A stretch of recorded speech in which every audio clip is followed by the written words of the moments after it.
السلام علیکم بچوں، کیسے ہیں آپ؟ امید ہے آپ سب خیریت سے ہوں گے۔ آج ہم حاضر ہوئے ہیں اپنی ایک نئی ورک شیٹ کے ساتھ۔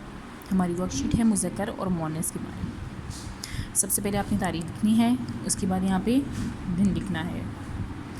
درج ذیل جانوروں کے مؤنث اور ان کی غذا کے نام لکھیے۔ یہاں پر ہمیں کچھ مذکر جانوروں کے نام نظر آ رہے ہیں، ہم نے ان کے مؤنث لکھنے ہیں یہاں پہ، اور ان کی غذا یہاں لکھنی ہے۔ جیسے کہ مرغا، مرغی کا مؤنث ہے مرغی۔ اب مرغا اور مرغی کیا کھاتے ہیں؟